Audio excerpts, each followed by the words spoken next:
महाराज म्हणतात की बुद्धिहीन माणसाच्या संगतीमध्ये राहून आपल्याला काहीच मिळत नाही. मग काय म्हणतात? चोरटे काचे निघाले चोरी, आणिले तैसे पारखे घरी. नाही नफा नागवे आपण, गमविले कान हात पाय. बुद्धिहीन नये काहीच कारण, तया सवे जाण तेची सुख. तुका मने नाही ठाऊक वर्म, तयासी ते कर्म ओढवले. तर एक साधा चोर चोरी करण्यासाठी निघाला आणि चोरी करायला ज्या ठिकाणी गेलेला आहे ना, त्या घरामध्ये स्वतःच्या घरात जसा आपण वावरतो तसाप्रमाणे तो दुसऱ्याच्या घरी वावरू लागला. आणि तेवढ्यामध्ये काय झालं की त्या घरमालकाला जाग आली.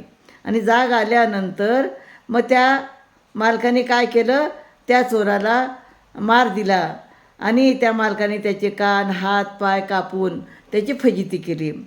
त्याप्रमाणे अज्ञानी बुद्धिहीन माणसाच्या सान्निध्यात राहून काही सुख मिळत नाही.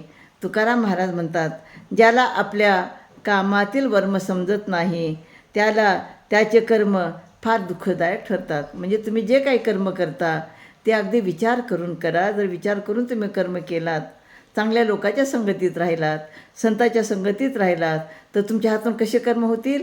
चांगलेच कर्म होतील. आणि म्हणून तुम्ही संतांच्या संगतीत राहा, असं तुकाराम महाराज बऱ्याच अभंगातनं आपल्याला सांगत असतात. रामकृष्ण हरी.